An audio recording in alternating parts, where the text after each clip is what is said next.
ম্যাসাকারটা হয়েছে সেই ঘটনাকে কেন্দ্র করে মামলাটি দায়ের করেছেন চট্টগ্রামের শিক্ষার্থী শহীদ ফয়সাল আহমেদ শান্তর পিতা মোহাম্মদ জাকির হোসেন। এখানে ৭৭ জনকে আসামি করা হয়েছে। তার মধ্যে প্রধান আসামি সাবেক প্রধানমন্ত্রী শেখ হাসিনা, সাবেক সেতুমন্ত্রী উবায়দুল কাদের, সাবেক স্বরাষ্ট্রমন্ত্রী কামাল সহ চট্টগ্রামের যারা আছেন তার মধ্যে সাবেক মন্ত্রী মহিবুল ইসলাম চৌধুরী নফেল, সাবেক মন্ত্রী হাসান মাহমুদ এবং ছাত্রলীগের সভাপতি এবং সেক্রেটারি সাদ্দাম হোসেন এবং আসিফ ইনান সহ ৭৭ জনকে এখানে আসামি করা হয়েছে।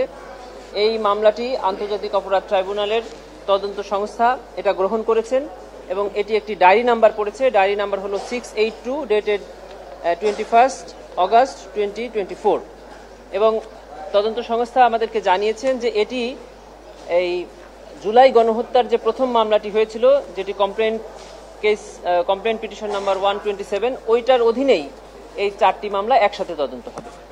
এই ঘটনা সম্পর্কে আরেকটু কোথায় কিভাবে হয়েছিল এটা আমার বন্ধু জানাবেন। গণহত্যা এবং মানবাধিকার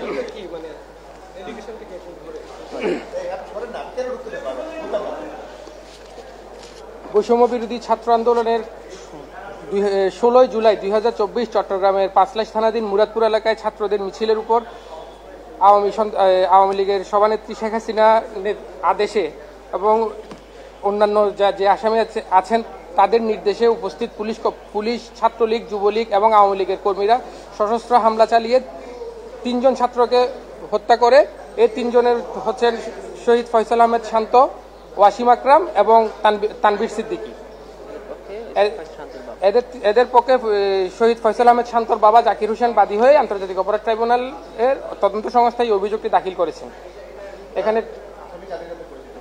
এখানে আসামি শেখ হাসিনা, ওবায়দুল কাদের, আসাদুজ্জামান খান কামাল, মহিবুল হাসান চৌধুরী নফেল, হাসান মাহমুদ, চট্টগ্রাম সিটি কর্পোরেশনের মেয়র, চট্টগ্রাম জেলা পরিষদের চেয়ারম্যান, চট্টগ্রাম মহানগর আওয়ামী লীগের সভাপতি, মহানগর আওয়ামী লীগের সেক্রেটারি, দক্ষিণ জেলা আওয়ামী লীগের সভাপতি, সেক্রেটারি এবং পুলিশের কর্মকর্তা এবং কনস্টেবল যারা সেখানে উপস্থিত ছিল এবং সশস্ত্র ছবি সহ যে নামগুলো মিডিয়ায় এসেছে আওয়ামী ছাত্রলীগের ক্যাডার হিসেবে, তাদেরকেও আমরা এখানে আসামি করেছি। মোট আসামি এখানে ৭৭ জন, না অজ্ঞাতনামা না।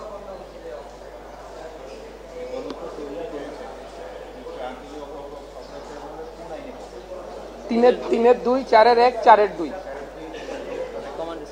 কমান্ড রেসপন্সিবিলিটি, যে ঊর্ধ্বতন কর্তৃপক্ষের আদেশে তারা এই কর্মকাণ্ড সম্পাদন করেছে।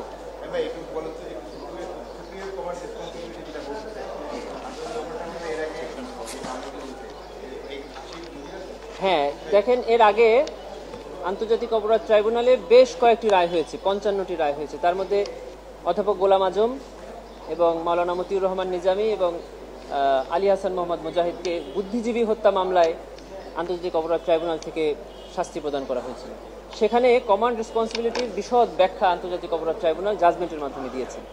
সেখানে 71 সালে গোলাম আজম সাহেবের কয়েকটি উক্তি তখন দৈনিক সংগ্রাম সহ কয়েকটি পত্রিকায় ছাপা হয়েছিল। এটিকেই আন্তর্জাতিক অপরাধ ট্রাইব্যুনাল কমান্ড রেসপন্সিবিলিটি হিসাবে দেখিয়েছেন যে ওনার ইনস্টিগেশন, ওনার ইনস্ট্রাকশন এই পেজ পাকিস্তান আর্মিরা করেছে।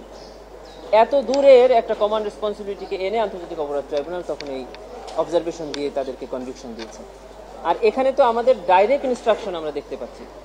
শেখ হাসিনার সেদিনকার রাতের যে বক্তব্য, যে কোটা রাজাকার মুক্তিযোদ্ধাদেরকে দিব নাকি রাজাকারদের দিব, এই কথা বলার পরে ওবায়দুল কাদের বললেন যে এই ছাত্রদের জন্য ছাত্রলীগই যথেষ্ট। পরের দিন ওবায়দুল কাদের আবার বললেন যে শুট অ্যাট ফার্স্ট সাইট হবে, মানে দেখা মাত্র গুলি হবে। সাবেক স্বরাষ্ট্রমন্ত্রী তাকে যখন পুলিশ দেখাচ্ছে যে স্যার একটাকে মারছি, বাকিগুলো যাচ্ছে না, যে মরে যাচ্ছে শুধু সেই মরে যাচ্ছে, এরপরে উনি এটাকে অবজার্ভ করছেন। তার মানে এটা এক ধরনের ইনস্টিগেশন দিচ্ছেন, এক ধরনের উৎসাহ দিচ্ছেন, এই গুলি করার জন্য, এই মারার জন্য তাদেরকে উৎসাহ দিচ্ছেন।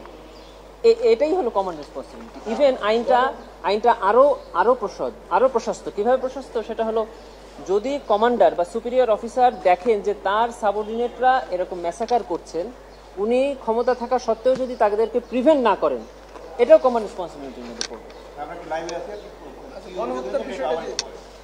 আমরা আন্তর্জাতিক অপরাধ ট্রাইব্যুনালের তদন্ত সংস্থায় জুলাই গণহত্যাকে মানবতা বিরোধী অপরাধ এবং গণহত্যা হিসাবে আরেকটি অভিযোগ দায়ের করেছি সাবেক প্রধানমন্ত্রী শেখ হাসিনা, সাবেক সেতুমন্ত্রী ওবায়দুল কাদের, সাবেক স্বরাষ্ট্রমন্ত্রী আসাদুজ্জামান খান কামাল, সাবেক মন্ত্রী নওফেল সহ বেশ কয়েকজনকে এখানে আসামি করেছি, পুলিশের ঊর্ধ্বতন যারা আছেন তারা, এবং চট্টগ্রামে তৎকালীন সময় যারা ক্ষমতায় ছিলেন এবং যে সমস্ত পুলিশ সদস্যরা সরাসরি ফিল্ডে অবস্থান নিয়েছেন এবং অংশগ্রহণ করেছেন তাদের ছবি সহ সেখানে আবেদন করা হয়েছে। আবেদনটি আন্তর্জাতিক অপরাধ ট্রাইব্যুনাল আইন 1973-এর 3-এর 2, 4-এর 1 এবং 4-এর 2 ধারায় করা হয়েছে। এই আবেদনটি করেছে চট্টগ্রামের যে শিক্ষার্থীরা নিহত হয়েছেন তাদের মধ্যে একজন শিক্ষার্থী শহীদ ফয়সাল আহমেদ শান্ত, তার পিতা মোহাম্মদ জাকির হোসেন এই আবেদনটি করেছেন। এই আবেদনটি আন্তর্জাতিক অপরাধ ট্রাইব্যুনালের তদন্ত সংস্থা গ্রহণ করেছেন এবং একটি ডায়েরি নাম্বারও পড়েছে, এবং প্রথম যে আবেদনটি করা হয়েছিল সেই মামলার অধীনেই এটি একসাথে তদন্ত হবে বলে উনি আমাদেরকে জানিয়েছেন। এই নিয়ে 4টি আবেদন হলো, জুলাই গণহত্যা নিয়ে আর শাপলা চত্বর গণহত্যা নিয়ে। আরো দুইটা ফাইল হয়েছে, আমি যখন ছিলাম ওই সময়। একটা মিরপুরের বললো মনে হয় ওখানে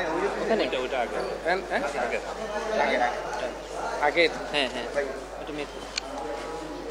হ্যাঁ, ছবি নিচ্ছে।